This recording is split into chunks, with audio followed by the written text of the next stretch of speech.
ada Pak Galuh dari Akbara Surakarta. Selamat siang Pak Galuh. Wah.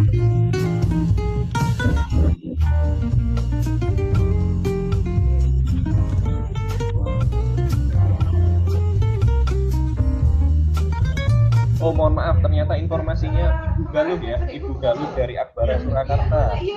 Selamat siang Ibu Galuh.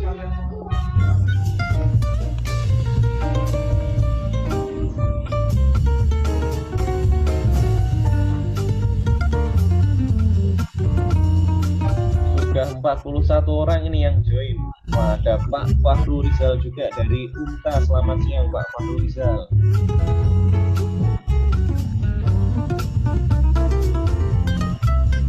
Oke, waktu sudah menunjukkan jam 13:10. Kita mulai saja ya Bapak Ibu ya, supaya tidak lama-lama. Nah, oke, terima kasih. Ini musiknya sudah dimatikan. Oke. Selamat siang, Assalamualaikum, salam sejahtera, salam damai, Om Swastiastu, Namo Buddhaya untuk Bapak Ibu, rekan-rekan semuanya. Semoga kita semua sehat selalu dan mampu melewati masa corona ini dengan baik. Nah, sambil kita bincang-bincang tentang the new normal, tanda tangan elektronik merubah proses persuratan. Perkenalkan, nama saya Eka Pramudita. Bapak Ibu bisa menyapa saya nanti dengan nama Eka. Kami akan menemani Bapak Ibu selama mungkin 1 jam ke depan. Narasumber utama kita hari ini yaitu adalah Pak Yuniawan. Selamat siang Pak Yuniawan. Selamat siang. Selamat siang Pak Yuniawan. Oke, sudah bergabung nih Pak ya. Dari rumah ya Pak ya? Iya, WFA. WFA, oke. Jadi mungkin sedikit perkenalan pada Bapak Ibu semuanya. Pak Yuniawan ini adalah Product Manager dari PT Integra Teknologi Solusi. Beliau merupakan salah satu orang terdepan dari perusahaan yang terus menciptakan inovasi-inovasi sistem untuk kebutuhan perkantoran. Pak Yun sudah sering kali memimpin tim untuk membantu transformasi digital di berbagai instansi seperti Pemprov DKI, Kementerian Pendidikan, dan juga bahkan mungkin Rumah Sakit RSCM di Jakarta. Dan masih banyak yang lainnya. Nah, karena permintaan pembahasan tren TTE yang cukup banyak ini Pak Yun sejak awal tahun, jadi kita minta waktunya Pak Yun 1 jam ke depan nih untuk bisa bincang-bincang dan sharing tentang tanda tangan elektronik. Siap. Nah, oke. Nah, sekali lagi mungkin operator bisa ditunjukkan peraturannya. Nah, selama mengikuti webinar, mohon partisipasi dari seluruh rekan-rekan Bapak Ibu yang sudah bergabung. Silahkan jika ada pertanyaan ataupun apa bisa langsung disampaikan di chat box dunia. Selama kegiatan webinar berlangsung, tolong mengaktifkan mode mute ya, supaya nanti tidak ada suara-suara yang mengganggu selama proses berlangsung, kecuali nanti jika seandainya ada waktu untuk tanya jawab. Nah, bagi peserta yang ingin mengajukan pertanyaannya, wajib menuliskan melalui chatroom dengan format nama, instansi, dan pertanyaan. Oke. Silahkan, mungkin Pak Yuniawan, kita bisa masuk nih, langsung ke materinya. Siap. The new normal, tanda tangan elektronik merubah proses persuratan. Nah, oke, Pak Yuniawan, kalau kita bicara tentang tanda tangan elektronik nih, ini kan sebetulnya cukup hangat ya di tahun 2020 ini, banyak sekali instansi-instansi, banyak sekali juga diskusi-diskusi, seminar-seminar yang membahas tentang tanda tangan elektronik ini. Bisa dijelaskan dulu nggak nih Pak Yun, apa sih tanda tangan elektronik itu dan kenapa kok sekarang ini menjadi semakin penting? Silahkan Pak Yuniawan. Siap. Terima kasih waktunya Pak Eka. Jadi mungkin sebelum kita bahas apa sih tanda tangan elektronik itu, mungkin kita bahasnya malah lebih dari ini ya. Kenapa kok perlu? Ada apa sih sebenarnya? Kok jadi penting, kenapa?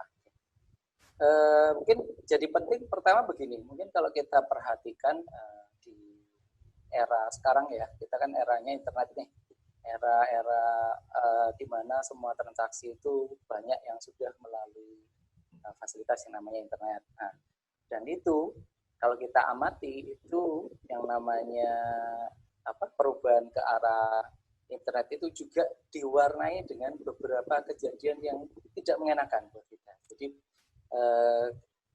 dalam tanda kutip itu adalah sebuah kejadian kriminal yang mungkin saja bisa terjadi di kita. Dan biasanya melibatkan informasi penting yang dipalsukan. Ya, jadi mungkin kalau kita lihat contohnya, kalau kita search di Google banyak tuh contohnya. Yang pertama mungkin ada contoh nih seperti yang terlihat di paparan ini, ada contoh kasus tahun 2018. Ini malah firma hukum dituntut ke pengadilan karena dianggap menyelewengkan, jadi menyalahgunakan kredensial dari kliennya. Tuh. Di Indonesia ada banyak, ada beberapa kali kasus yang melibatkan tentang tanda tangan palsu, mungkin ya invoice palsu, mungkin ada. Yang paling agak baru itu ada kasusnya, mungkin Bapak Ibu yang pernah dengar Mas Dwi Hartanto ya. Itu kan yang The Next Habibie katanya itu ya. Yang gembar-gebornya luar biasa banget, dan ternyata ketika di track recordnya Mas Dwi ini nggak terlalu putih-putih banget. Jadi ada pernah juga hampir dipolisikan gara-gara kasusnya memalsukan tanda tangan. Nah, yang terakhir ini yang lumayan ini agak agak bikin shock juga ya. Ternyata Google dan Facebook juga sempat mengalami penipuan. Penipuannya sederhana, dikirimi faktur dan invoice palsu. Seolah-olah Google sama Facebook ini purchase something dari orang ini.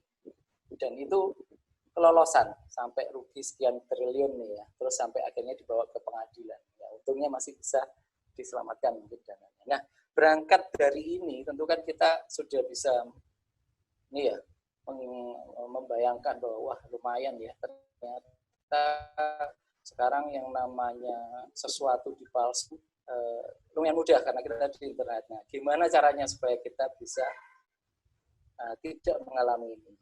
Gimana supaya kita, nah itu di situ mulai ada kita melirik teknologi yang sebenarnya sudah ada sejak dulu tapi belum dimanfaatkan, yaitu tanda tangan elektronik. Oke, next. Kelihatan. Oke, sekarang kita cerita singkat ya Bapak Ibu, sejarah singkatnya TTE. Sebenarnya mulai kapan sih TTE itu muncul? Ternyata jauh-jauh banget sebelum internet muncul. Tahun 76 itu sudah ada. Itu idenya dicetuskan oleh dua pakar kriptografi. Tahun 76. Kemudian di tahun 77, setahun berikutnya, nggak terlalu lama, itu sudah dibuatkan algoritmanya oleh 3 orang ahli dari MIT untuk bikin algoritma RSA namanya, untuk diimplementasikan ke tanda-tangan digital. Nah, secara ini kan cikal bakalnya. Nah ternyata implementasinya sendiri butuh waktu lumayan lama tuh. Di PBB itu baru keluarin undang-undang uncitral itu tentang electronic commerce, ya e-commerce. Kemudian baru di tahun 2001 itu yang ada undang-undang tentang penggunaan tanda tangan elektronik. Nah, yang di Indonesia sendiri tahun 2008 kita baru muncul UU ITE namanya, nomor 11 tahun 2008. Nah, ini di Indonesia itu sudah resmi dikenalkan ke kita. Ini adalah sejarah singkatnya. Oke. Lanjut mungkin. Nah, ini kembali ke pertanyaan yang terakhir tadi ya. Apa sih sebenarnya TTE itu tadi apa? Kalau dari UU-nya begini. Bunyinya adalah tanda tangan yang terdiri dari informasi elektronik, bla bla bla sekian, terus sebagai alat verifikasi. Ya intinya adalah tanda tangan elektronik itu adalah informasi elektronik yang nanti mungkin dilekatkan ke dokumen atau apapun yang bersifat elektronik yang nanti bisa digunakan sebagai alat verifikasi atau autentifikasi. Jadi mungkin di sini sampai di sini mungkin Pak Eka. Mulai dari kenapa kok penting kok dan apa itu TTE itu. Waduh, menarik banget nih ya Pak ya. Apalagi kalau kita lihat kasus-kasusnya, ternyata banyak kasus sekali hanya gara-gara penipuan tanda tangan bisa sampai ratusan juta, miliar, tadi bahkan triliun ya Pak Yun ya? Ya betul, dan yang tertipu tidak orang biasa, ternyata sampai Google, sampai Facebook segala macam. Ya. Oke, menarik ini Pak. Tapi kalau kita baca undang-undang ITE ini kan mungkin masih susah ya membayangkan sebetulnya tanda tangan elektronik ini gimana sih? Ada ilustrasi sederhana nggak ya Pak Yun ya untuk bagaimana sih sebetulnya tanda tangan elektronik ini? Oke. Mungkin nanti di paparan ini akan kita coba ya. Monggo di next paparannya. Oke, ini adalah ilustrasi sederhananya TTI. Sebenarnya kalau mau tahu TTI itu apa? TTI itu pasti satu berkaitan dengan dokumen elektronik. Nah, bayangkannya gimana nih kalau dengan dokumen elektronik dengan TTI itu gimana interaksinya? Yang pertama, dokumen elektronik kan sama seperti dokumen kertas biasa, itu kan diarahkan ke penandatangan nih. Diarahkan ke penandatangan untuk dilakukan kalau di manual, di kertas biasa kita tanda tangan basah. Tanda tangan basah, stempel mungkin. Nah, kalau TTE sebenarnya mirip dengan itu, tapi kita prosesnya secara digital. Kita melakukan proses digital, kita nempelkan informasi pemilik tanda tangan ini, sehingga seolah-olah dokumen itu, kalau kita bayangkan diamplopi, kemudian distempel, disegel kayak yang lama itu ya. Kalau kita surat yang lama itu kan ada dikasih lilin distempel. Nah, ibaratnya itu menjamin bahwa suratnya tidak berubah dan pemilik stempelnya kelihatan di situ siapa. Nah, ketika dokumen ini beredar di di internet atau di mana yang berhak memperoleh dokumen ini, informasi itu harus tetap ada sehingga bisa dengan mudah dilihat dan diketahui. Nah, bagaimana kalau ada yang menerima kemudian coba-coba nih edit dikit ya, saya rubah dikit aja, nilainya saya tambahin 0 atau apa yang terjadi. Nah, dengan proses pengamanan TTE ini tadi, ketika ada melakukan edit, baik itu menambah spasi sedikit, menambah titik, atau yang lebih parah tadi, itu kelihatan nanti dokumennya bahwa dokumennya itu berubah, tidak lagi sesuai ketika waktu dia ditandatangani. Atau kalau dokumennya tidak ditandatangani dengan TTE, berarti nggak ada jaminan lagi bahwa ini benar-benar keluaran dari yang penandatangan. Seperti itu.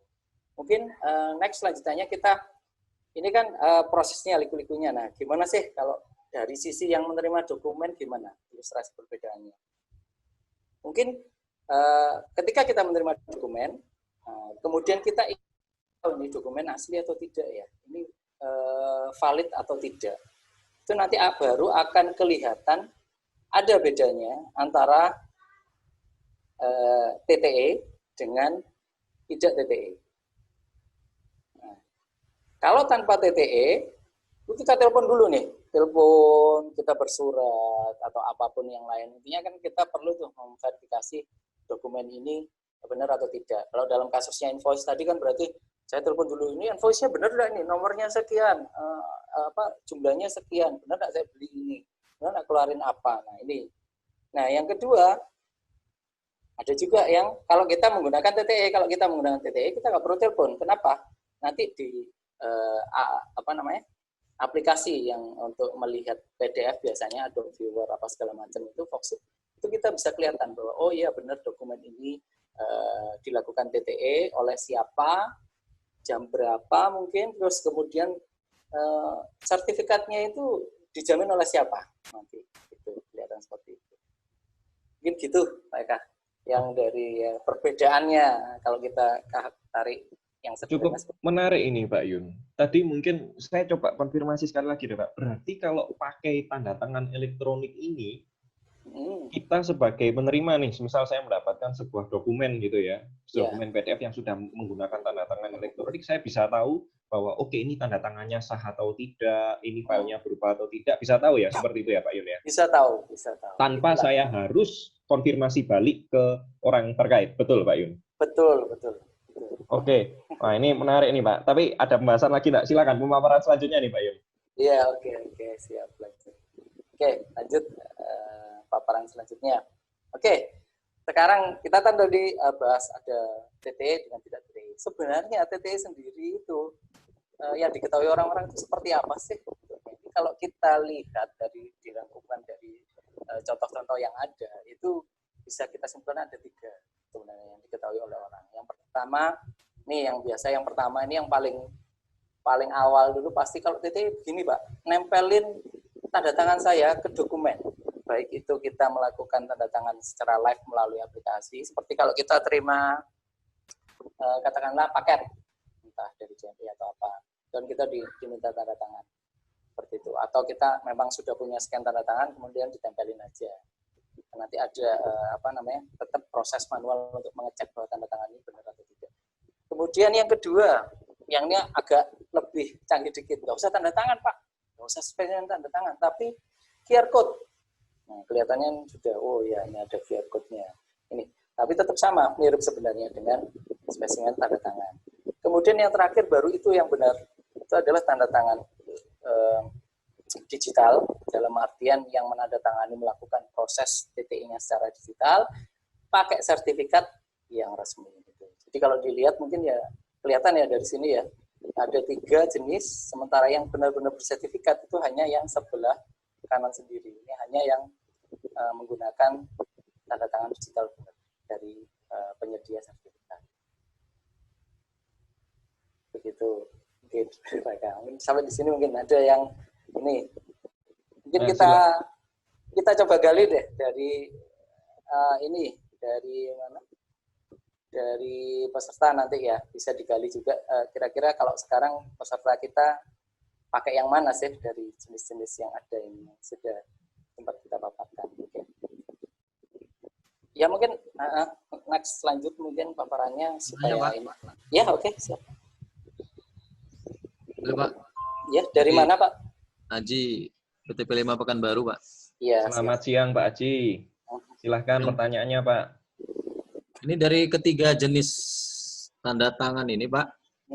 Itu apakah itu diakui secara undang-undang ITE, Pak? Gitu. Ataukah yang diakui ini yang terakhir ini, yang satu kedua tidak? Gitu, Pak. Ya, siap. Silahkan Pak Yun, ini pertanyaannya langsung ini. Yang mana yang diakui oleh undang-undang ITE? Sebenarnya nanti kelihatan ya, kita akan bahas sih sebenarnya di dalamnya undang-undang itu ada bunyinya nanti. Tapi jawaban paling umum sudah jelas Pak, sebelah kanan. Kenapa? Ada sertifikat. Jadi kalau yang 1, 2 itu lebih karena mungkin persepsi kita biasanya kalau tanda tangan bahasa itu hanya apa? Oh, cuman menempelkan sesuatu yang mewakili identitas kita biasanya, yaitu tanda tangan. Atau kalau QR code spesifik punya kita, mungkin seperti itu. Tapi kalau yang diatur undang-undang nanti kelihatan tuh dari sejarahnya bahwa bunyinya ini ada bunyi sertifikat. Iya. Mungkin nambahi pertanyaan nih Pak Yun. Dari Pak Aji gimana jawabannya mungkin Pak? Katanya nanti Pak Yun ada pembahasan lagi ya tentang undang-undangnya. Kami mau tahu juga sertifikatnya itu seperti apa gitu sehingga dia lebih diakui oleh Undang-Undang ITE. Nanti lanjut Pak, silakan Pak. Ya, siap. Terima kasih Pak Aji. Nah, mungkin sedikit tanya nih Pak Yuniawan. Tadi kan sebetulnya kalau yang kita tahu kan tanda tangan elektronik ini kan kelebihannya justru pada kita bisa tahu kalau seandainya dokumen tersebut berubah. Betul ya Pak Yun ya? Betul. Artinya, nah kalau dari 3 jenis TTE yang ini, apakah tempel spesimen tanda tangan dan tempel QR code itu bisa memberikan benefit itu tadi, Pak Yuniawan? Atau hanya yang paling kanan? Kembali lagi mungkin, karena yang dilakukan secara elektronik beneran dan menggunakan sertifikat itu hanya yang di kanan, jadi mungkin yang bisa nanti ya hanya yang kanan. Gitu. Mungkin sambil dibuka next paparan, mungkin kita sambil lihat dulu di undang-undangnya seperti apa sih. Nah, TTE ini ya, dimulai kan dari awal waktu kita tadi sempat bahas tentang UU ITE tahun 2008 nomor 11 itu ada deskripsinya tentang tanda tangan elektronik seperti apa. Kemudian ada lagi peraturan presiden itu muncul nanti di tahun 2012 ya, 2012 ada pasal 41 sama pasal 59 ya. Kalau di 41 itu terkait tanda tangannya, kalau 59 terkait yang menyediakan sertifikat elektronik. Jadi ada syaratnya di peraturan presiden. Nah, kemudian yang terakhir itu kita ada Perpres kemarin ya, Perpres nomor 95 tentang penyelenggaraan sistem pemerintahan berbasis elektronik ya, dan salah satu poinnya adalah wajib menggunakan TTE yang bersertifikat. Belum di next ya. Di paparannya. Pak, boleh bertanya Pak? Siap. Ini ada di bawah ini, ada penerapan tanda tangan digital, kemudian menggunakan sertifikat. Nah, ini syaratnya. Oke, silakan Bapak tadi dari mana Pak? Saya Andi Pak, dari Malang Pak. Selamat siang Pak Andi. Iya. Silakan Pak. Kalau tanda tangan itu kalau yang selama ini saya lakukan ya, tanda tangan elektronik itu biasanya untuk penawaran, Pak. Untuk penawaran dan itu bisa dipakai staf saya. Misalkan dipakai tanda tangan digital, ya udah jalan tuh. Nah, terus memang kami khawatir kalau tanda tangan digital itu untuk MOU. Nah, biasanya kita ada tekan MOU gitu karena kita berjauhan, maka kita pakai tanda tangan yang kita scan. Nah, ini apakah berisiko ataukah harus punya sertifikasi tadi, kan sehingga MOU itu betul-betul legal. Kayak zaman dulu kan ditaruh di kertas segel itu ya. Nah, ini gimana melihat fenomena ini, Pak? Baik.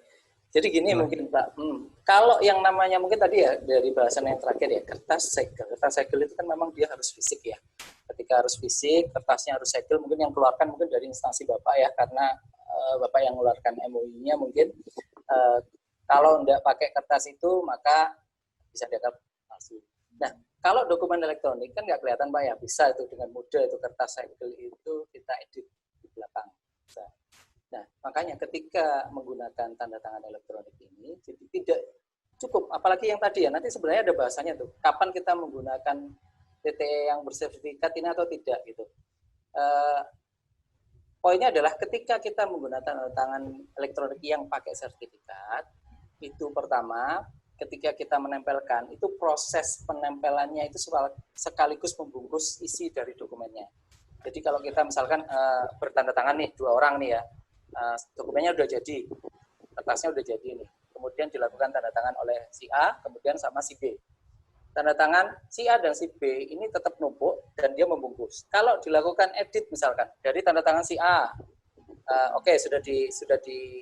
sudah dilakukan tanda tangan elektronik yang pakai sertifikat tadi. Kemudian diedit nih, karena perubahan dikitnya tambah titik. Setelah itu mungkin karena bayangannya pakai manual, nggak usah lewat sana. Kita lewat sini aja, langsung aja ke yang penandatangan kedua. Apa yang terjadi? Kelihatan informasinya nanti. Bahwa setelah dari penandatangan pertama, itu ada perubahan. Terlepas apakah itu perubahannya krusial atau tidak, yang jelas secara jaminan sudah invalid. Jadi tanda tangan pertama, si A ini sudah invalid. Kenapa? Ada perubahan. Itu agak nanti akan ada perubahan sisi prosedurnya. Jadi sebaiknya Pak, untuk MOU ini Pak, untuk MOU ini sebaiknya kita ketemuan tanda tangan manual. Apakah cukup dengan TTE Pak? Dengan TTE bisa Pak, tapi syaratnya yang tadi Pak. Jadi sertifikat tadi. Iya, sama-sama pakai TTE bersertifikat. Jadi Bapak pakai, nanti dari sana pun ditandatangani juga menggunakan TTE yang bersertifikat juga. Jadi bisa dipastikan dari dua-duanya ini bisa. Karena nanti dari yang bersertifikat nanti kan punya tuh Pak toolsnya untuk melakukan pengecekan. Benar nggak ini ditandatangani menggunakan sertifikatnya CA?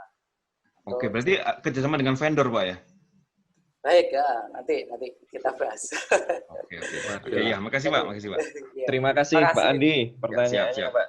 Jadi Pak Yun tadi menjanjikan ya, jadi akan ada paparan khusus mengenai sebaiknya pakai yang bersertifikat atau yang tidak, pertimbangannya apa saja, kira-kira nanti harus bagaimana, nanti ada ya Pak Yun? Ada ya Pak Yun ya? Ada. Oke, siap Pak. Kalau gitu lanjut lagi Pak. Mohon maaf, tadi sebelumnya ada Pak Sulianus Susanto yang angkat tangan. Betul ya Pak Sulianus Susanto? Iya Pak. Ada pertanyaan mungkin Pak Sulianus? Ada Pak. Gini Pak,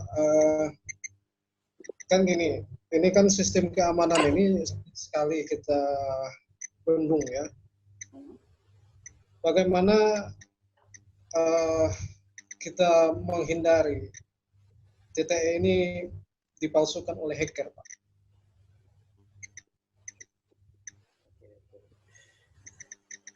Siap. Jadi ini mungkin sedikit ini. Jadi gini Pak. Jadi untuk TTE sendiri yang bersertifikat nih ya, itu mereka sudah punya standar sendiri Pak, standar pengamanan sendiri. Dan itu sertifikasinya juga dari internasional dulu yang pertama. Jadi misalkan kalau kita bahas sekilas nih di Indonesia itu ada Kominfo ya, berarti yang pertama harusnya pintu pengeluaran sertifikat yang awal itu dari Kominfo. Kominfo ini sudah pakai standar, ibaratnya kalau kita bayangkan ada ISO-nya Pak. ada ISO-nya, di mana ISO itu sudah terbukti ketika digunakan ya oleh penanda tangan, kemudian dilakukan perubahan di dokumen itu tidak bisa digunakan. Nah, kemudian pengamanan kedua tetap ada, Pak, pasti pengamanan kedua. Kan tadi dari segi teknologinya. Nah, dari segi yang pertama dari teknologi, yang kedua dari sisi personnya pasti. Secanggih-canggihnya teknologi, kalau passwordnya jebol, ya sama aja ceritanya. Kenapa? Karena password itu adalah identitas pribadi milik penanda tangan, Pak. Jadi kalau kita bayangkan kayak rekening itu sebenarnya secure. Tapi kalau Bapak kasihkan password rekening, PIN-nya ATM, ya tetap jebol. Sama seperti itu. Bayangannya mungkin seperti itu. Oke, Pak. Makasih, Pak. Ya. Waduh, ini banyak sekali yang sudah banyak yang bertanya ini, Pak. Sudah banyak yang nggak sabar. Padahal mungkin nanti ada pemaparan berikutnya ini, Pak Yuniawan. Pak Yuniawan? Ya. Masuk suaranya, Pak. Ini atau mungkin sinyal saya yang kurang bagus. Halo, Pak Yuniawan? Oke. Ya, siap. Oke. Enggak. Mungkin sedikit kita nambah lanjut dulu ini. Ya, mungkin ya. Silakan, halo. silakan, Pak Yuniawan. Kedengaran kah yang lain? Masuk suaranya, Pak Yuniawan. Oke. Enggak, dilanjut juga.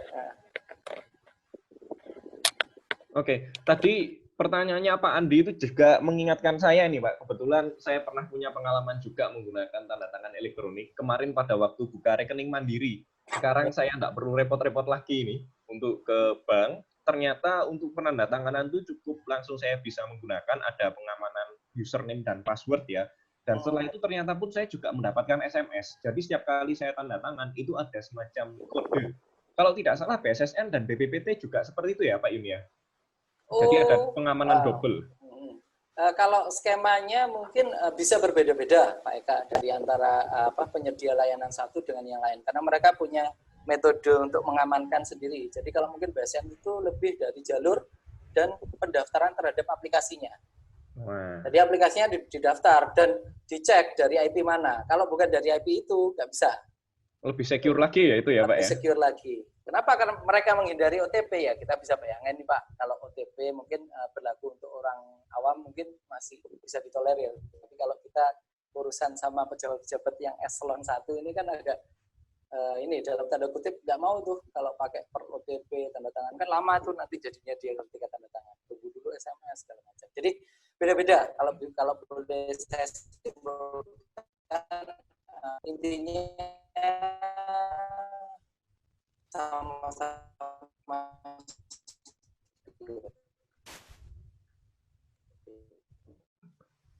Tes, suara masuk suaranya Pak Yuniawan? Halo? Pak Yuniawan? Wah, mungkin sinyalnya sempat terganggu ini. Iya.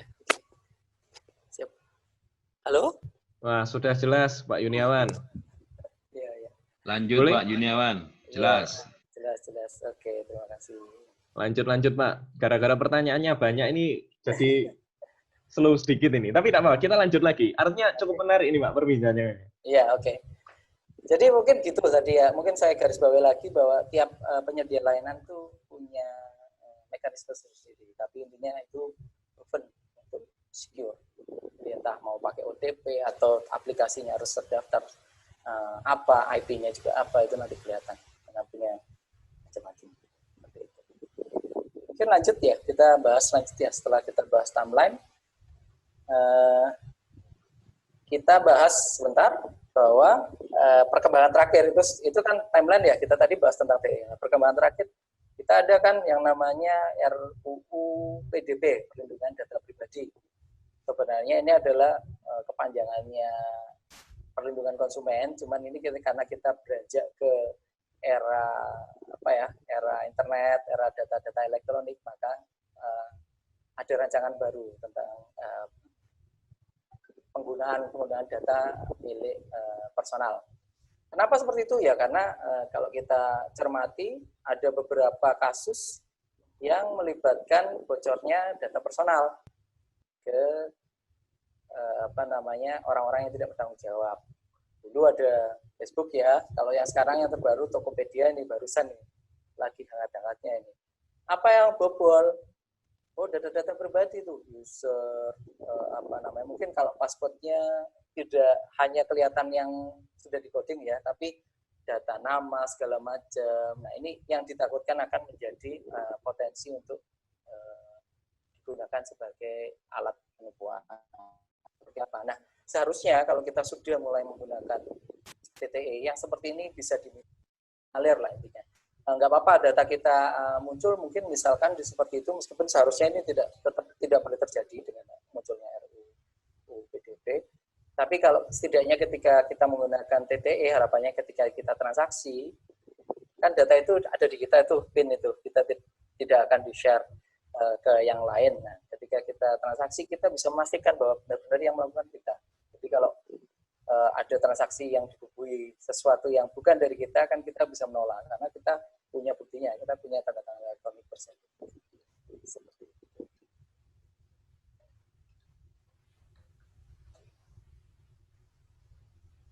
Gitu. Nah ini yang kelihatan di bawah ya. Jadi kalau kita transaksi harusnya secure, lebih secure meskipun ada yang tadi ada kejadian tidak mengenakan ini. Oke, mungkin sejarah kemudian perkembangan terakhir tentang perundang-undangannya mungkin untuk sementara cukup di sini. Mungkin kita pengen tahu dulu ini ya dari Mau tanya? Boleh? Boleh. Dari mana? Ama dari Yayasan Zaid Jaya.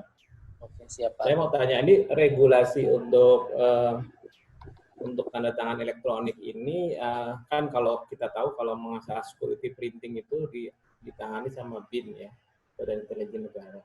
Ini apakah ini diatur sama BSSN atau oleh Kominfo untuk kan misalnya nanti ada regulasi tentang penerbit sertifikat yang rekomendasi gitu. Tapi kan kalau kita tahu kayak SSL aja di internet beraneka ragam ya, ada yang betul. Istilahnya mungkin yang kalau diibaratkan ini Alphard, ada lagi juga mungkin yang ojek gitu kan istilahnya, tapi sama-sama jual SSL gitu. Jadi SSL yang kurang aman sama yang paling aman gitu, mungkin yang kalau pakai Norton lebih aman gitu. Nah ini apakah ada regulasi yang jadi kita bisa tahu bahwa ini yang dikeluarkan sama ini sudah benar-benar rekomendasi gitu. Ada badannya nggak ya ngatur seperti itu? Oke. Mungkin itu aja. Terima kasih Pak Ama pertanyaannya. Silahkan Pak Yuniawan. Pertanyaan yang menarik ini Pak. Jadi gini, mungkin ya benar bahwa ada banyak mungkin ya penyedia sertifikat. Sementara kalau kita boleh tarik garis sebenarnya regulator kita pasti tetap Kominfo. Dan nanti dari Kominfo itu yang menunjuk mana saja sih penyedia sertifikat yang benar-benar memenuhi. Karena berarti nanti biasanya mereka punya sertifikatnya dari Kominfo. Nanti kita akan bahas, sebenarnya bukan hanya BSSN ya, karena BSSN juga salah satunya. Ada BJK nanti kita bahas ya, ada beberapa yang penyedia sertifikat yang sudah digunakan di Indonesia. Dan dalam artian mereka juga sebenarnya diakui karena mereka digunakan juga oleh instansi-instansi yang penting untuk menandatangani elektroniknya mereka dan sertifikatnya mereka apa saja.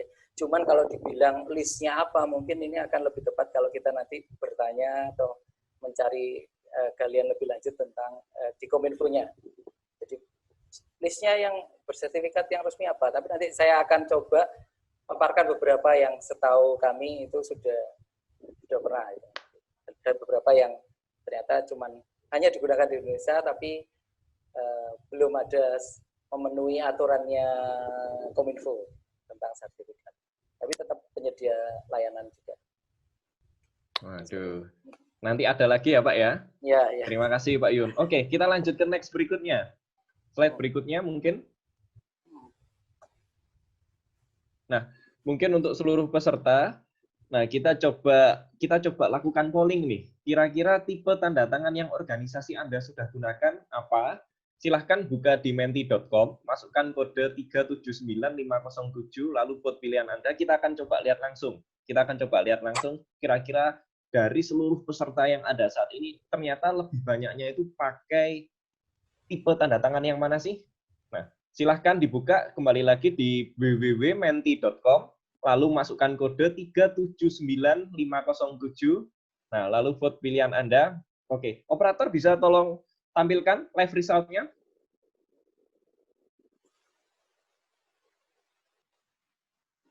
Kita lihat dari yang voting. Nah, oke. Silahkan Bapak Ibu. Panduannya kalau Bapak Ibu tadi belum selesai, silahkan dilihat di kolom chat ya. Di kolom chat, di situ ada Zoom group chat, ada dibuka di www.menti.com, masukkan kode 379507, lalu silahkan vote. Kita coba sharing deh dengan antar peserta. Kira-kira berapa banyak sih yang sudah menggunakan? Oh, ternyata masih banyak yang manual ini. Sudah ada 7 yang mengisi. Masih banyak yang manual ini, Pak Yuniawan. Iya. Tapi ada juga ternyata yang menggunakan tempel gambar tanda tangan secara digital. Oh, ada juga yang menggunakan QR code. Waduh. Masih banyak yang manual. Belum ada peserta yang ternyata sudah menggunakan tanda tangan elektronik secara sah yang punya sertifikat ini, Pak Yuniawan. Yeah. Dari 12 yang masuk seperti ini. Waduh. Ya, kalau lihat dari ini kan berarti memang ya di Indonesia ini kita gaungnya belum full ya, semua menggunakan tanda tangan elektronik. Ya harapannya mungkin ke depannya ini bisa beralih. Coba nanti kita putuskan seperti apa ya. Kita lihat seperti apa sebenarnya kalau kita pakai tanda tangan elektronik. Mungkin bisa sharing sedikit ya, karena ya, banyak dari sisi legal aspeknya itu TT ini belum tersosialisasi dengan baik ya, terutama di banking ya. Nah itu di banking sendiri kan kita ya banking cuma menerima kalau misalnya dia mau transaksi oke, pakai OTP one time password atau menggunakan ya elektronik bankingnya mereka gitu. Tapi kalau misalnya akte apa semua yang ditunjukin dengan tanda tangan elektronik itu mungkin mereka belum ngerti atau mungkin belum tersosialisasi atau mungkin dari sisi legal aspek. Kalau di bagian legal perusahaan pun masih bertanya-tanya apakah ini legal atau tidak, apalagi kalau dokumen-dokumen itu yang sifatnya long term dokumen gitu. Ya. Terima kasih Pak Ahmad sharingnya. Kalau boleh tahu nih Pak Ahmad, di tempat Bapak sendiri sudah menggunakan tipe yang mana ini Pak? Oh, saya pernah ngusulin, tapi ini gap generasi ya Mas. Waduh. Pimpinan itu susah Pak. OTP aja mereka ragu-ragu, artinya menggunakan OTP elektronik banking untuk tanda tangan, walaupun sekarang gara-gara FWFA ini terpaksa pakai kan. Jadi kan karena ada transaksi-transaksi yang harus keluar uang gitu ya, terpaksa mereka harus pakai electronic banking. Nah ini mungkin ya karena kondisi tapi dipaksa gitu ya. Tapi setelah itu ya kalau mau menggunakan tanda tangan elektronik ini ya mungkin nanti tunggu tersosialisasi atau mulai maraknya digunakan baru bisa. Siap Pak. Nanti kita share sedikit deh pengalaman juga kita di instansi yang lain itu. Seperti apa dan kenapa mereka ragu-ragu meskipun keluar tanda tangan. Memang benar seperti yang disebutkan tadi itu banyak yang terkait masalah legal dalam instansi. Mungkin didahului kali ijazah kali ya. Mungkin ijazah apakah bisa gitu ya. Tapi nggak tahu aturan dari Kementerian Pendidikan ini belum ada cuklaknya untuk mengenai tanda tangan elektronik ya, cuklaknya dari Kemdikbud untuk instansi pendidikan ya. Padahal kalau dari yang luar sudah di ini ya tadi ya di Perpres terutama pemerintah sudah diwajibkan menggunakan pemerintahnya ya, menggunakan kalau pakai SPBE harus pakai ini dong tanda tangan elektronik dong. Yang baru saya lihat baru jalan tuh pajak ya. Ya, pajak itu sudah lumayan lama kalau pajak itu. Iya, pajak sudah lama-lama. Ya, ketika kita terbitkan faktur itu ya, Pak ya. Betul. Harus daftar dulu, PKP-nya harus daftar dulu untuk dapetin tanda tangan elektronik. Betul. Tapi itu kan dulu juga kita, ini apa ya, kok disuruh masukkan sertifikat apa segala macam, baru gaungnya sekarang kelihatan. Ini loh sebenarnya, itu tuh ini.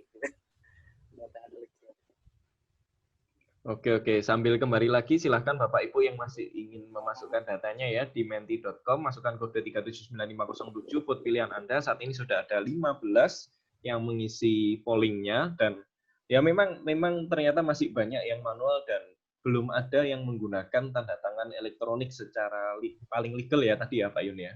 Ya, betul. Oke. Ada beberapa pertanyaan ini dari Pak Aditri dari instansi PT Dinamika. Ada contoh seperti pemakaian atau penggunaan aplikasi. Pertama kali dengan mengklik ya, saya telah membaca syarat dan ketentuan sesuai hukum yang berlaku dan saya setuju.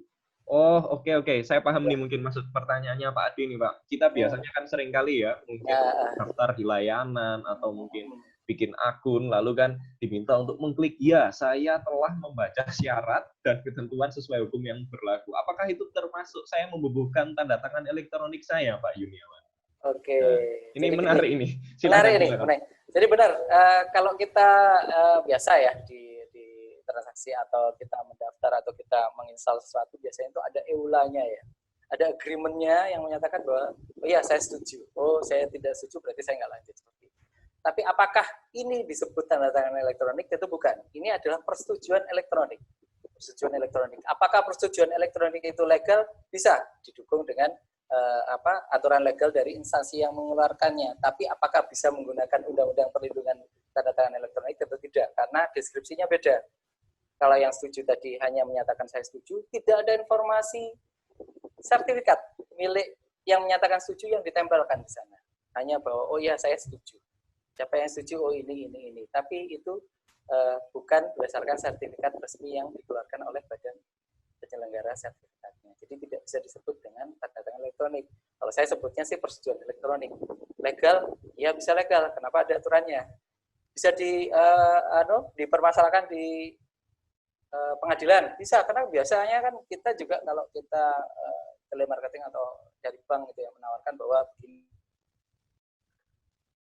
dan Bapak setuju atau tidak itu setuju, tapi tentu saja sifatnya agak beda dengan yang tanda tangan elektronik karena deskripsinya sudah beda. Oke, terima kasih Pak Yuniawan dan juga terima kasih Pak Abi yang sudah menyampaikan pertanyaannya. Kita lanjut dulu ya Bapak Ibu ya. Masih ada janji-janjinya Pak Yuniawan tadi yang katanya mau ngasih contoh, mau ngasih kira-kira pertimbangannya gimana supaya waktunya kita tidak sengaja nih Pak, sudah jam 13.52, tapi tidak apa-apa. Pembicaraan yang menarik ini. Kita lanjut ya, Bapak-Bapak Ibu sekalian. Silakan Pak Yuniawan, kita lanjutkan kembali. Oke. Kita lanjut ya. Jadi tadi kan ada sempat pertanyaan, kira-kira kalau di penggunaannya seperti apa, terus apa yang mereka pertimbangkan. Kita coba contoh ya dari kita ada beberapa klien. Mungkin yang pertama kita akan coba bahas di klien di Pemprov DKI. Ini termasuk salah satu yang pertama mengimplementasikan klien kita pertama yang mengimplementasikan TTE. Jadi TTE sendiri perpresnya keluar tahun 2018, 2019 DKI minta nih.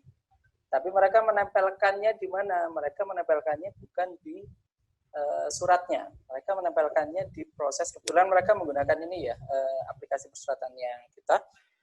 Mereka pengen nempelkannya di mana? Di disposisi. Kenapa? Karena ternyata menurut mereka disposisinya itu juga bisa dijadikan alat bukti ketika itu ditandatangan elektronik. Alat bukti di pengadilan maksudnya ya, kalau ada terjadi perselisihan.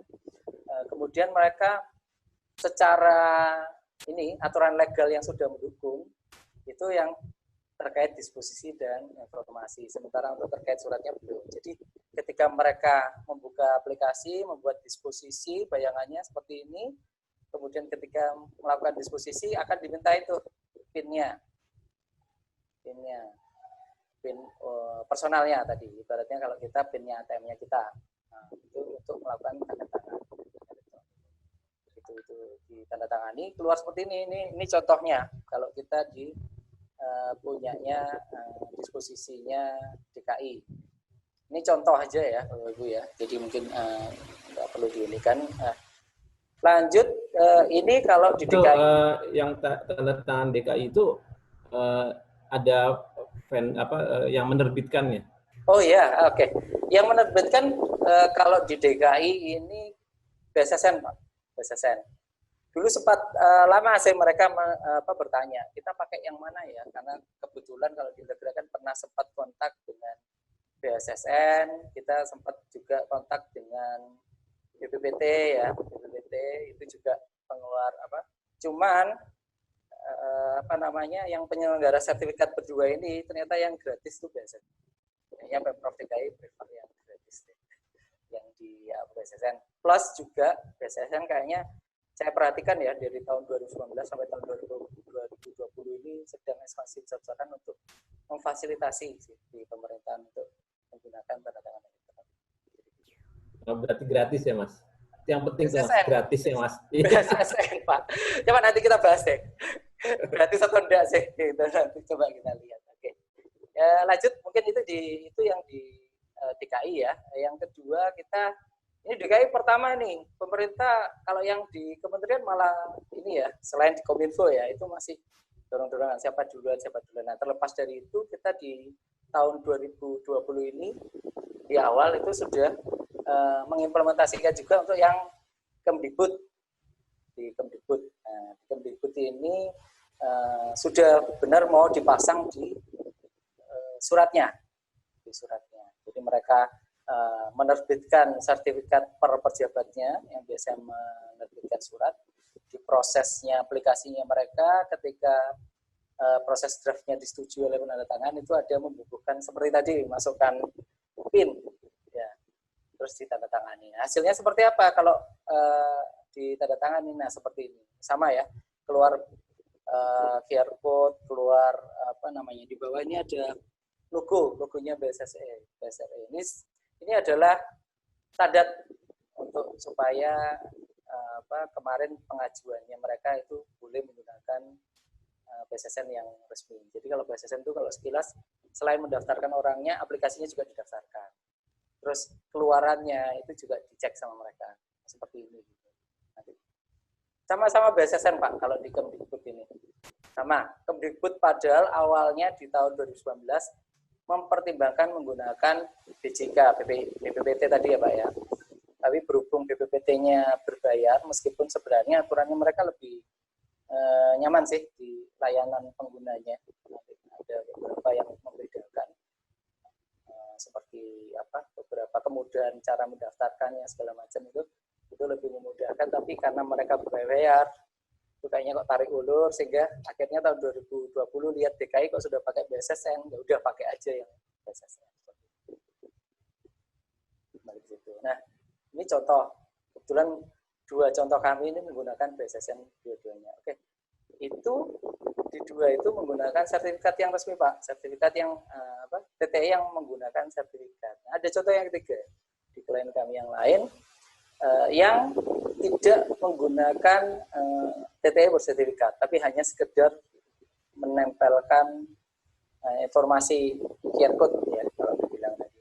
Mungkin next di paparannya itu kita ada 2, kita di Pelindo Marine Service, ini anaknya Pelindo 3, anak perusahaannya Pelindo 3, kemudian juga di share BUMD, di share itu apa yang dikeluarkan karena mereka masih tunggu dulu concernnya jangan masuk ke TT dulu karena mereka juga belum paham nanti daftarnya bagaimana, kemudian dengan siapa yang mereka akan putuskan itu masih ya intinya masih perlu dipertimbangkan dulu. Jadi mereka memutuskan setidaknya ketika sebuah dokumen itu ditandatangani itu bisa diketahui tuh siapa yang tanda tangan. Nah, seperti apa? Nah, mereka pakai di 3 bentuk tadi TTE itu pakai yang QR code Pak, QR code saja, jadi bukan seperti yang punyanya BSSN. Kalau BSSN kan ada tanda QR code-nya, ada logonya, ada informasi lanjutan. Seperti itu. Ini adalah contohnya kita, contoh beberapa implementasi yang kita lakukan dan dari beberapa jenis tadi ya TTE. Seperti itu. Mungkin nanti bisa saya tunjukkan sekalian ya bedanya di file kalau kita pakai TTE dengan tidak. Ini contoh aja. Contohnya kalau kita pakai TTE yang bersertifikat, contoh kayak di buku tadi ya. Itu kalau kita buka Bapak Ibu ya, di PDF viewer biasa, itu ada tanda signature panel di atas. Itu mau kita pakai Acrobat Reader, kita pakai Foxit misalkan ya, itu kelihatan Pak. Jadi bukan yang dibuka di browser ya. Kalau kita buka di Foxit atau kita buka di Acrobat Reader, ada tanda signature panel. Yang kalau kita klik, itu akan kelihatan ditandatangani oleh siapa. Terus ada pernyataan bahwa benar dokumen ini nggak pernah dirubah nggak setelah ditandatangani. Terus tanda tangannya kapan. Itu kalau kita lihat detail lagi, itu ada informasinya, siapa yang mengeluarkan sertifikatnya. Issued by, nah ini kelihatannya, Bapak Ibu ya, dari lembaga sandi negara. Paling dari kapan sampai kapan. Nah ini contoh dokumennya seperti ini. Ini kalau kita buka dokumen menggunakan TTE. Kalau dokumennya cuma ada QR code-nya kayak tadi punyanya share gimana? Ya udah, cuma isinya QR code aja. QR code pun kalau kita scan mungkin ya cuma teks saja itu nanti. Kan itu tadi butuh tahu aja ya siapa yang menandatangani, kapan, kemudian isi yang ditandatangani. Nah, mungkin untuk memastikan isinya sama. Jadi misalkan perialnya ini, itu keluar nanti ketika kita scan QR code-nya keluar teksnya siapa yang bertandatangan. Itu di cross check aja. Tapi tentu saja yang model seperti ini nanti tidak mendapat perlindungan yang UU ITE tentang tanda tangan elektronik tadi. Kenapa? Karena ya masih bisa kalau kayak gini. Kita rubahnya di bagian yang lain gitu. Itu tidak kelihatan. Ya, mungkin seperti itu dulu ya. Contohnya itu yang bisa kita tunjukkan siapa aja yang mengimplementasikan, dia mengimplementasikan yang mana, kemudian bedanya apa sih di sisi dokumen. Itu Pak Eka mungkin. Waduh, ini sudah satu janji terjawab ini Pak Yun tadi kalau ada yang minta contoh. Oke. Nah, sambil kita lanjut lagi nih Pak. Kalau sekilas lihat seperti ini, sebetulnya banyak yang digaungkan pemerintah kan kelihatannya paperless office ya. Biayanya kertas sudah tidak ada lagi, artinya terjadi penghematan yang cukup banyak. Nah, betul nggak sih Pak, kalau sebetulnya ketika menerapkan TTE ini terjadi penghematan yang cukup signifikan? Nah, ini ada ini ya dalam tanda kutip. Harusnya kalau saya nggak pakai kertas lebih murah dong. Oke, kita bahas, kita simulasikan apakah ini NIT ini benar atau tidak. Kita coba kita simulasikan ya, coba. Oke, kita ambil contoh kasus ya. Ini namanya contoh kasus, kita pakai asumsi dulu. Asumsi nih, kita mengeluarkan, di instansi kita mengeluarkan 100 surat per bulan. 100 surat itu kecil harusnya, 100 surat per bulan, kali 12 bulan berarti sekitar 1.200 surat setahun ya. Sekitar 1.200 surat setahun. Nah, asumsi dulu nih, yang 50% itu internal Pak. Jadi nggak ada biayanya. Berarti kan ya sudah di dalam instansi aja. Cukup diberikan kertasnya atau suratnya, fisiknya seperti itu. Terus yang 25% kita pakai fax. Kita pakai fax ada biayanya, asumsinya 600 nih per lembar nih. Kalau kita asumsikan satu surat, satu lembar aja deh dulu Rp600. Kemudian mungkin kalau yang keluar, yang surat yang tujuannya eksternal, itu kita asumsi pakai 9.000 aja deh, kayak biayanya perangko ya, gitu. Oke. Kemudian misalkan tuh dari total segitu itu hanya 10% sih, dari 1.200 surat itu hanya 10% aja yang pakai materai, yang lainnya tidak. Terus kalau kita pakai fisik, tentu kalau mau kita digitalkan atau kita mau arsipkan supaya aman, bergantung pada fisiknya. Udah kita pakai ini deh, pakai scan 600 per lembar. Asumsinya seperti itu. Nah ini kalau dihitung-hitung biayanya, ada biaya-biaya cetak, biaya kirim fax, biaya kurir, biaya materai tadi ya, dengan biaya scan dan lain-lain. Tentu ada beberapa yang tadi ya, resiko-resiko kayak waktu resiko dipalsukan mungkin karena kita masih pakai fisik tadi ya, terus risiko rusak, hilang, atau waktu proses tanda tangannya juga lama karena fisik ya, karena fisik jadi harus datang ke orangnya kemudian tanda tangan, tidak bisa ketika orangnya di luar tetap tanda tangan atau gimana. Terus ada juga kalau misalkan itu dibutuhkan, terus kita posisinya lagi sudah simpan di penyedia non arsip fisik gitu ya, mengambilnya lagi kan ada biayanya juga, itu yang nggak kelihatan juga. Kurir internal yang tadi dibilang bahwa internal 50%, ya kita menggaji orang juga untuk mengirim itu. Nah, kira-kira kalau dengan biaya yang bisa dihitung saja itu totalnya ini ya dengan perhitungan seperti itu sekitar 5 juta 40. Ini hanya kira-kira. Nah, kemudian bagaimana kalau menggunakan TTE? Oke, next. Kalau menggunakan TTE ya, asumsinya sama. Next slide. Next slide. Oke, asumsinya sama. 100 surat per bulan, 12 bulan, sama ya, 1.200. Kemudian kita menggunakan jasa penyedia sertifikat yang rata-rata Pak, ya, mohon maaf kalau di Indonesia ini berbayar. Ini kita asumsikan dulu yang berbayar. Dengan dari 100 surat itu cukup separuh aja lah yang pakai TTE, yang lainnya enggak. Mungkin seperti itu. Nah, kita asumsikan dulu. Nah, ternyata muncul biaya-biaya. Oh, ada biaya yang namanya sertifikat perusahaan tahun. Itu opsional. Opsional ya setahun ya. Karena kita ngitung biaya setahun ya. Ini opsional gimana? Jadi sebenarnya itu menempelkan informasi bahwa tanda tangan ini milik si A dari instansi ini. Tapi apakah harus? Belum tentu, karena kita bisa saja pakai sertifikat personel yang nomor 2 itu tadi. Jadi ini opsional. Ini kami ambil contoh aja dari tarif yang ditawarkan ya, yang sempat kita survei ke penyedia. Kemudian ada biaya sertifikat personel. Ini tetap setahun juga berlakunya, per sertifikat biayanya 6.000 untuk daftar. 6.000 kita kalikan tuh. Dari 50%-nya sekian. Oke. Berarti sekitar 300.000. Oke. Nah, kemudian ada biaya TTE-nya.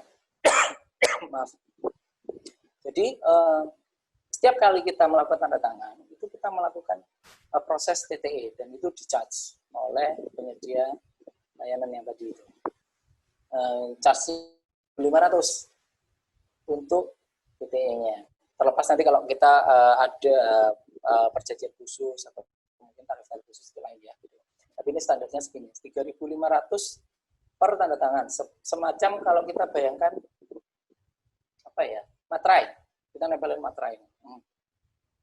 Nah, kita seperti itu. Ini asumsinya kita tanda tangan untuk seluruh surat ya.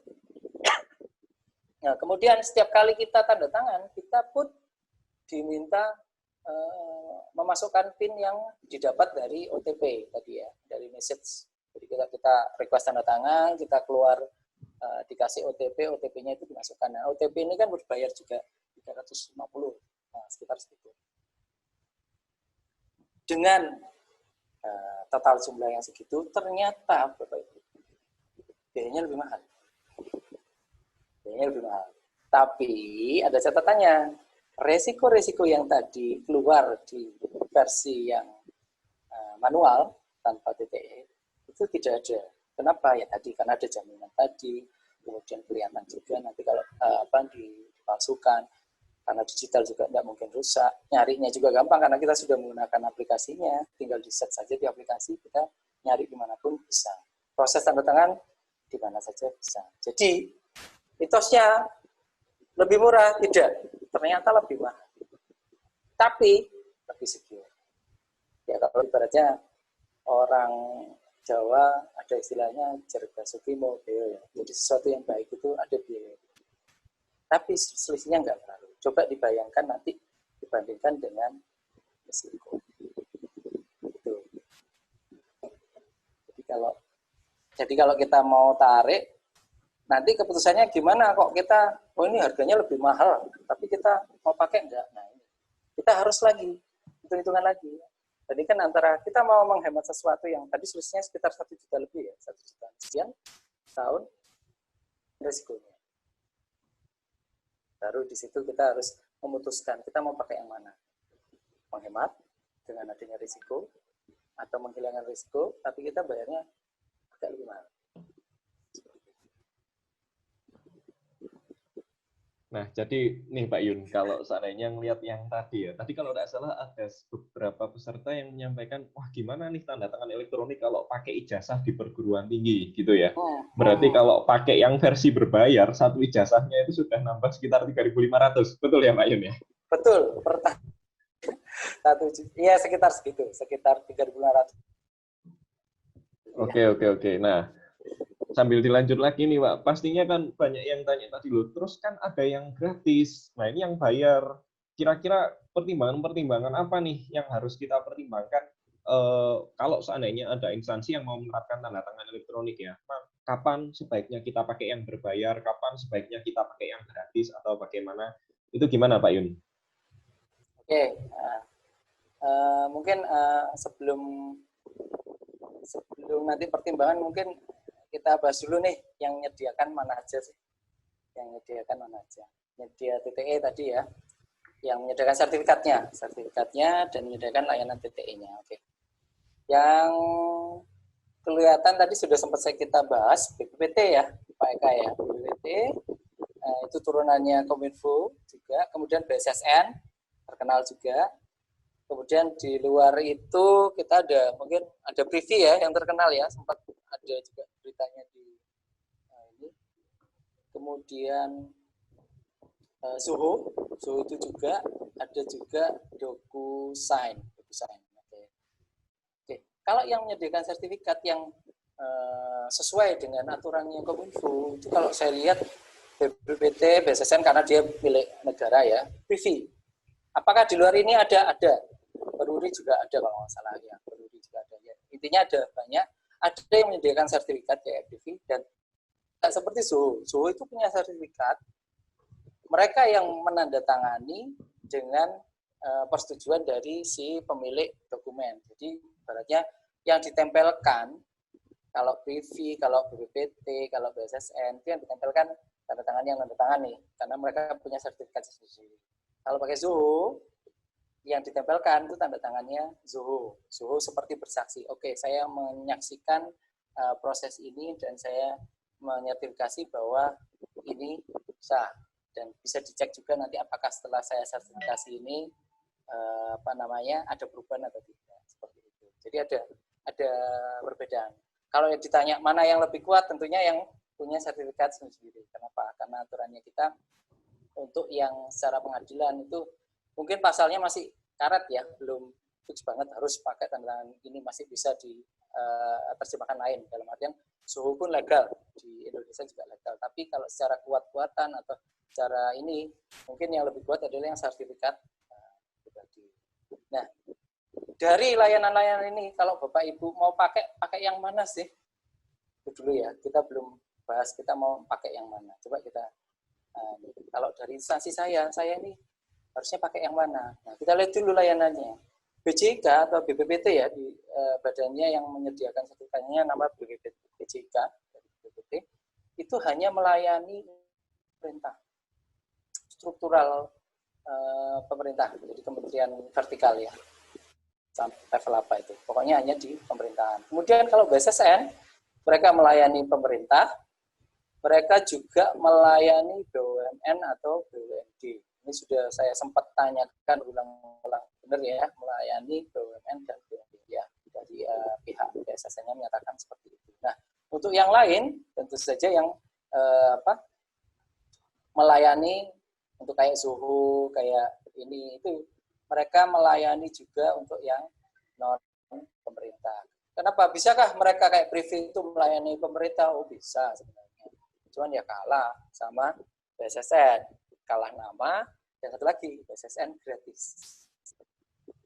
Sayangnya itu. Jadi dari contoh yang sudah kita tunjukkan ini, yang gratis hanya satu, punyanya BSSN. Kabar buruknya itu ya Pak Yun ya, Iya. yang gratis hanya satu ini, BSSN. Kabar buruk. Tapi kembali lagi, tadi kan kita pakai perbandingan pun kita tidak menggunakan perbandingan yang tidak, kita perbandingan angka aja nilai tadi. Jadi kelihatan sebenarnya ada selisih, tapi ada resiko juga. Lanjut mungkin untuk sekalian menjawab tadi yang kalau saya memutuskan mau pakai apa sih, Mas, bisa next presentasinya.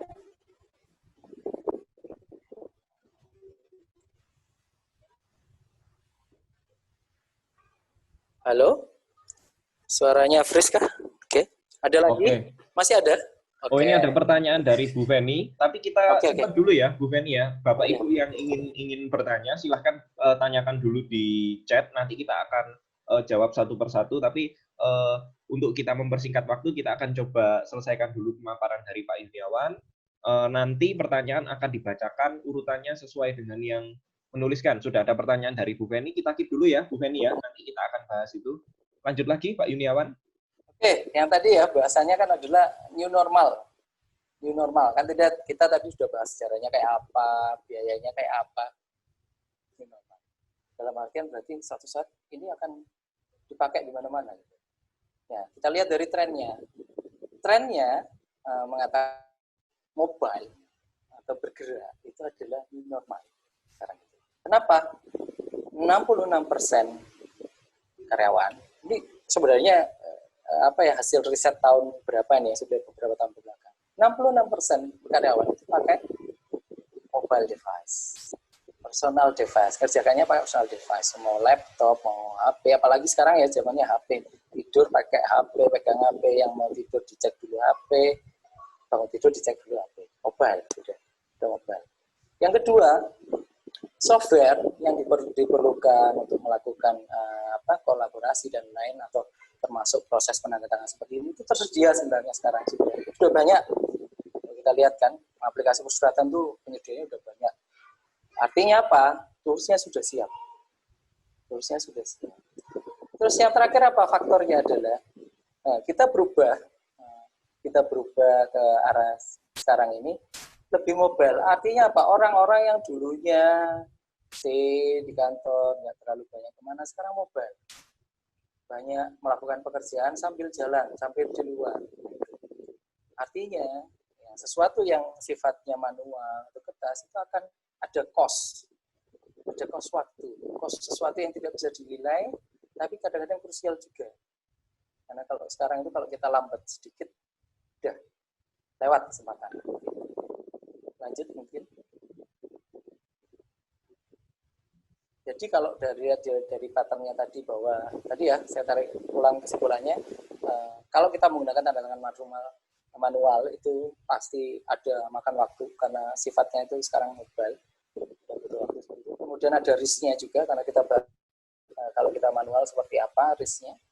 Artinya dalam waktu tidak lama lagi harusnya tanda tangan yang sifatnya manual ini kalau sudah banyak menggunakan digital akan obsolete atau sudah expired, masa berlakunya sudah nanti akan mungkin tidak umum. Yang akan umum apa tadi? Kenapa? Alasannya mobile tadi dan secure. Oke, next.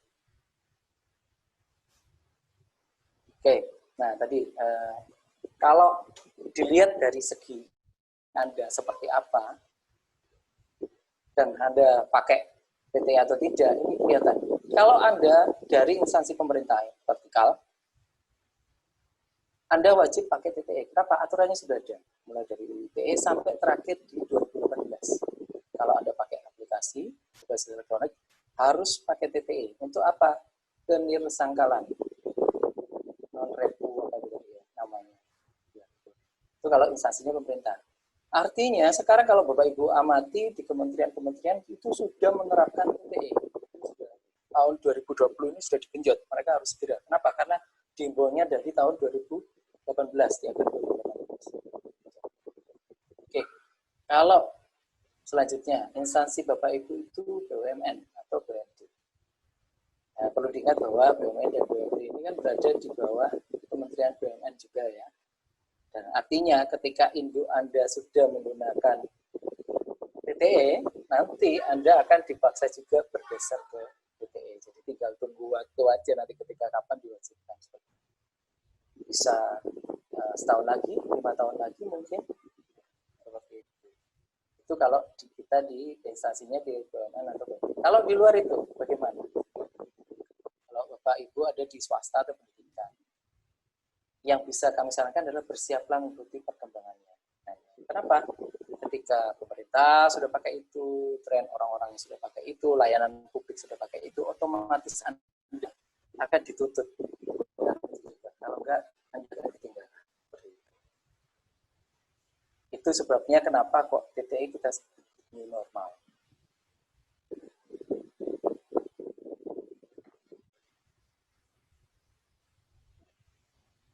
Oke. Lanjut yang terakhir. Oke. Nah, ini kita mau mempertimbangkan nih bahasannya tadi ya, utangnya saya tadi bahas. Kita mau pertimbangkan pakai layanan PTE atau enggak. Yang mana? Mau pakai yang resmi, legal, pakai sertifikat, atau yang QR code atau spesimen tanda tangan. Oke, next. Sebenarnya dibuat simpel aja kalau masalah kita mau mempertimbangkan kita pakai layanan PTE yang mana.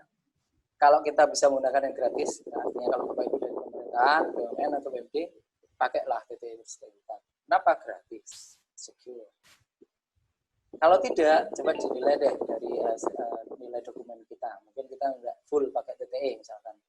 Kalau dokumennya sifatnya legal, bisa digunakan untuk di pengadilan misalkan seperti itu, maka saran dari kami gunakan PTE bersertifikat. Kenapa? Karena dapat perlindungan tadi, PTE-nya tadi, dan memudahkan tadi ketika pembuktian ketersangkalannya. Terus yang kedua apa? Oh, kalau sifatnya kalau ini dokumen dipalsukan itu menimbulkan kerugian, ya pasti. Supaya aman kita pakai PTE bersertifikat. Nah, bagaimana kalau ternyata surat saya loh isinya surat-surat dinas biasa, surat rutin, belum tentulah. Tapi saya sudah nggak mau manual nih, kita maunya digitalize. Ya udah, coba kita gunakan yang PTE non sertifikat. Tampuk sembari berharap mungkin nanti layanan gratisnya ada ya, ditarik ke yang luar. Tapi kayaknya mungkin gratis tidak. Dibuat lebih murah dari yang sekarang kalau seperti ya, kalau sudah populer. Jadi kalau ada itu ibaratnya kalau layanan udah banyak saingannya, biasanya harganya turun. Ya mungkin dari saya sementara cukup itu Pak Eka untuk pertimbangan kita mau pakai layanan yang mana. Boleh bertanya Pak? Boleh. Ditunggu Pak, mohon maaf. Sudah ada yang bertanya Bu Feni ya. Dengan Andri. Iya, Andri dulu enggak apa-apa ya? Pak Andi ya, betul ya Pak ya? Oke, ya. Enggak apa-apa ya Pak ya, setelah Bu Feni dulu. Bu Feni bisa di-unmute. Bu Feni minta tolong mau lihat perhitungan yang ditanda tangan manual. Lihat slide perhitungan. Boleh operator, boleh diarahkan ke slide yang tadi. Pak Andi mau menunggu sebentar ya Pak ya. Kasihan Bu Feni yang sudah nunggu dari tadi ini Pak. Siap. Bu Feni? Iya, Pak. Oke. Ya. Betul. Sudah, yang ini sudah. Gimana, Bu Feni? Tadi saya mau lihat aja berapa total nilainya. Sudah. Oke. Perhitungan aja, Bu Feni ya, pakai ini. Kita hanya, kira-kira apa sih unsurnya kalau kita pakai? Ya. Siap, sudah. Oke, siap. Oke, terima kasih Bu Feni. Berarti Pak Andi cepat nih Pak. Kembali ke Pak Andi ya. Silakan Pak Andi.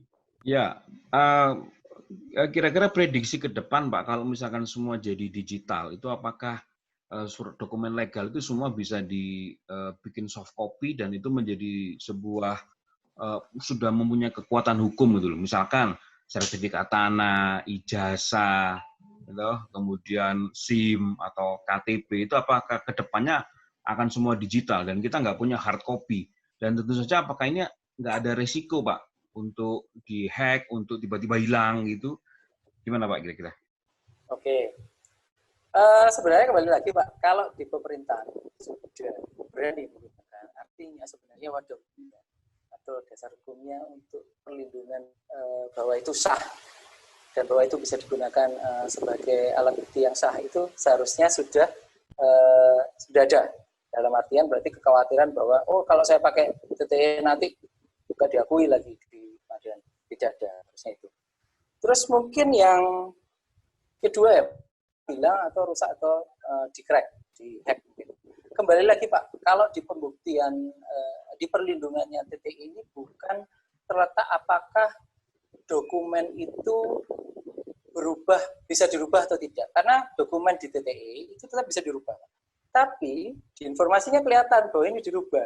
Dalam artian berarti dokumen itu sudah tidak sah lagi di perlindungan TTE. Berarti ada yang melakukan perubahan setelah proses tanda tangan. Jadi bukan masalah, file saya nanti secure nih, ini nggak bakalan ke-crack atau apa. Tidak, tapi ketika saya misalkan tanda tangan perjanjian, saya sudah sah karena saya menyetujui dengan isi sesuai yang waktu saya tanda tangan. Ketika itu dirubah oleh yang lain, kemudian dikembalikan ke kita atau ke orang lain yang menyatakan, ini loh bapaknya sudah setuju. Tapi ketika dilihat di informasinya, ini sudah dirubah, maka dokumen ini sudah dinyatakan tidak valid. Yang valid di mana? Minta lagi ke penandatangannya seperti apa. Kalau misalkan seperti itu sih Pak. Kalau jadi perlindungan TTE ini bukan masalah filenya bisa di-crack gitu ya, bukan lebih. Iya Pak, sorry nambahin. Ya, Apakah nanti itu semua akan paperless, Pak? Misalkan kita sekolah nih, nggak usah pakai ijazah, ijazahnya email aja gitu. Itu gimana, Pak? Ya.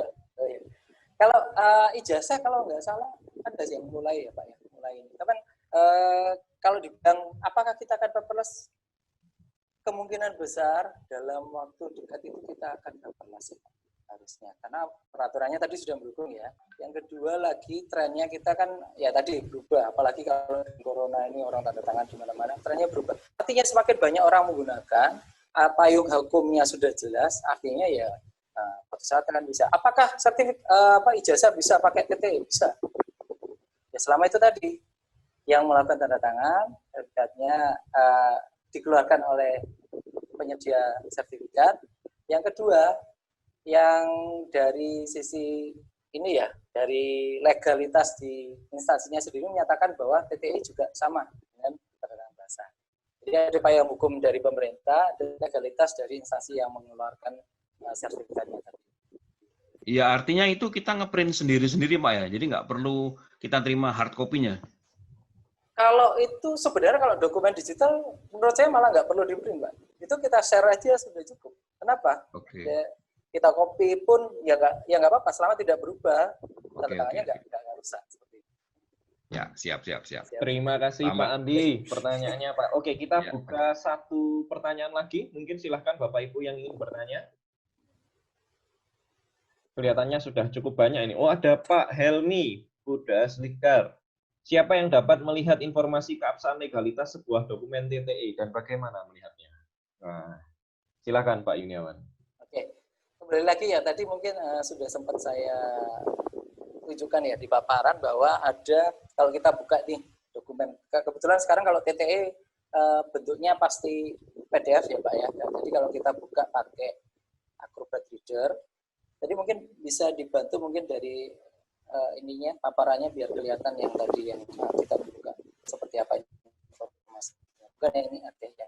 Nah, kelihatan ya Pak Helmi ya.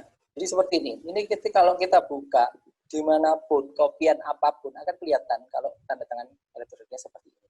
Untuk BSSN itu menyediakan juga Pak aplikasi verifikasinya di mobile. Saya lupa namanya, Very DS kalau nggak salah, VERYDS. Jadi artinya kalau kayak Bapak misalkan lihat dari sini masih belum puas nih, kita masuk ke ini yang menyediakan lembaga studi negara toh. Berarti kita cari nih aplikasinya lembaga studi negara, kita masukkan file ini, kita buka pakai aplikasinya mereka, benar nggak dari keluarannya mereka? Itu nanti kelihatan juga informasinya, kurang lebih sama seperti itu. Begitu Pak.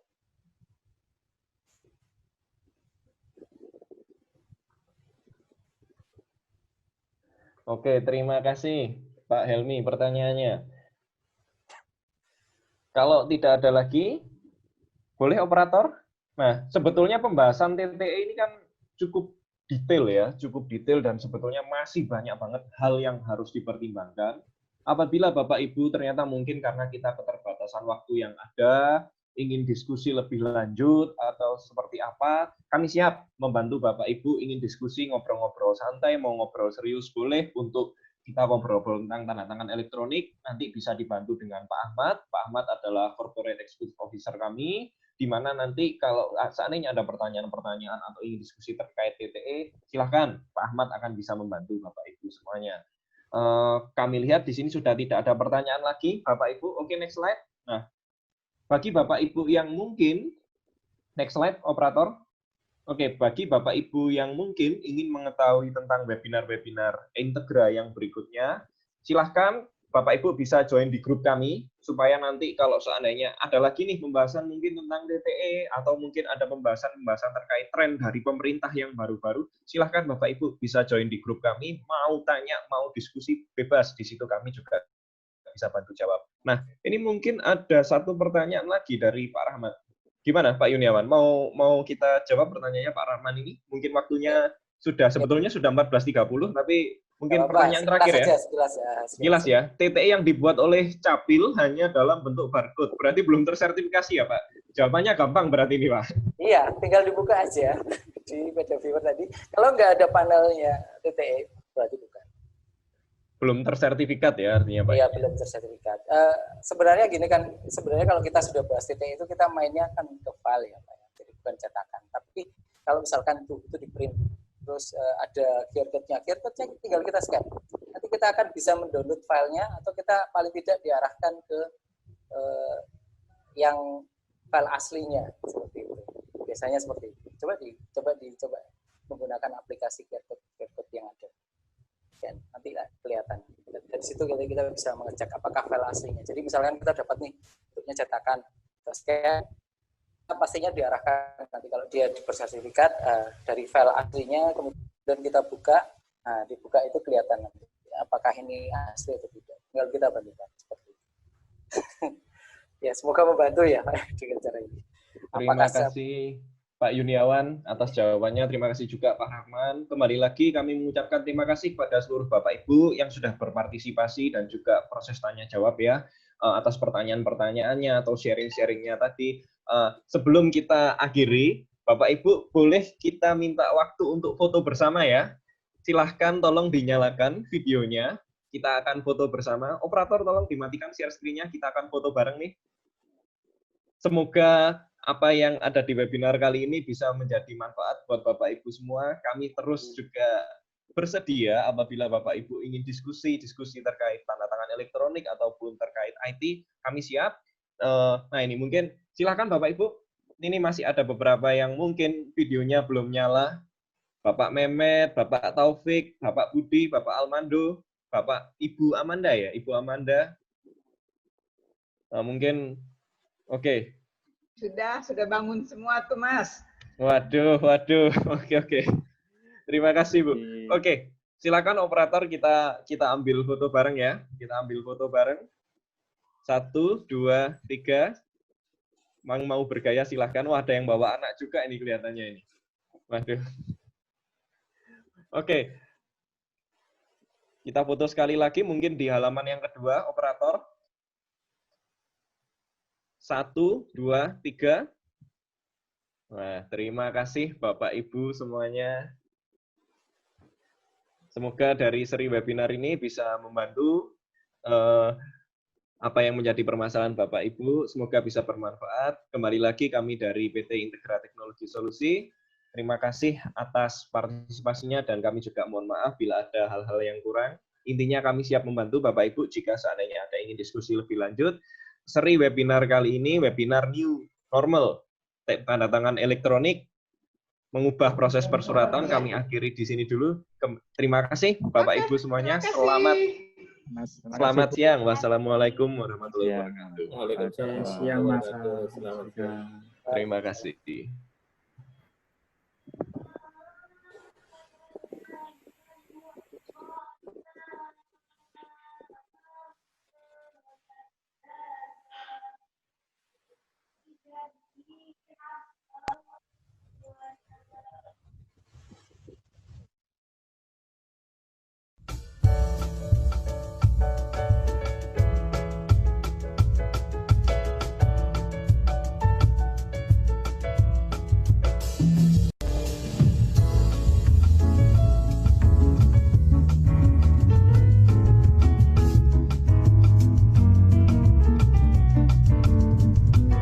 Sobat Office.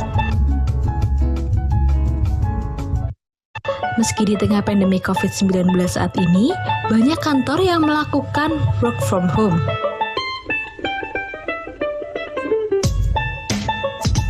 Corporate eksekutif kami tetap setia memprioritaskan Anda dengan memperkenalkan produk-produk terbaik kami, mulai dari Integra Office Cloud,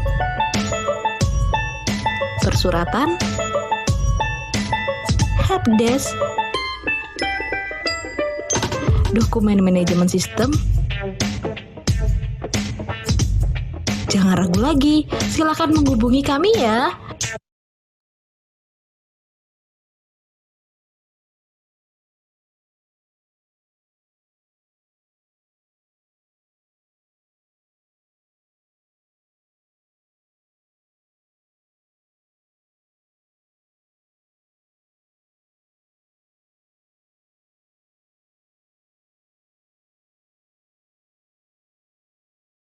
Hai Sobat Office, meski di tengah pandemi COVID-19 saat ini, banyak kantor yang melakukan work from home.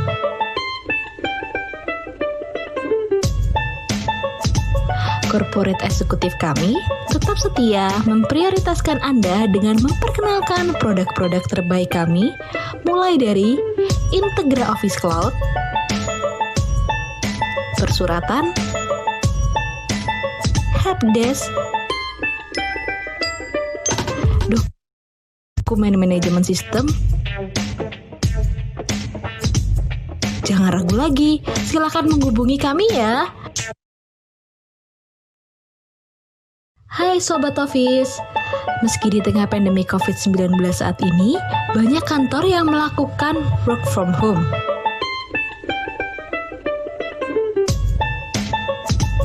Corporate eksekutif kami tetap setia memprioritaskan Anda dengan memperkenalkan produk-produk terbaik kami, mulai dari Integra Office Cloud, persuratan, helpdesk, dokumen manajemen sistem. Jangan ragu lagi, silakan menghubungi kami ya. Hai Sobat Office, meski di tengah pandemi COVID-19 saat ini, banyak kantor yang melakukan work from home.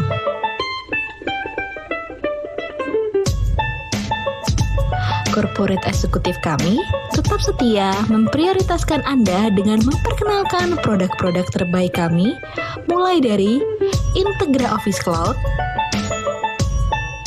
persuratan, helpdesk, dokumen manajemen sistem. Jangan ragu lagi, silakan menghubungi kami ya.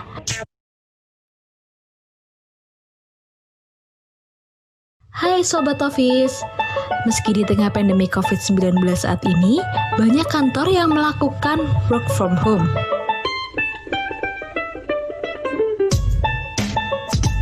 Corporate eksekutif kami tetap setia memprioritaskan Anda dengan memperkenalkan produk-produk terbaik kami, mulai dari Integra Office Cloud,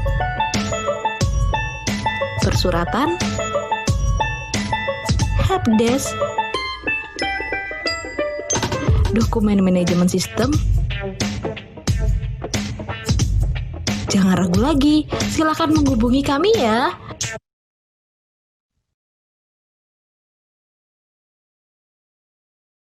Hai Sobat Office, meski di tengah pandemi COVID-19 saat ini, banyak kantor yang melakukan work from home.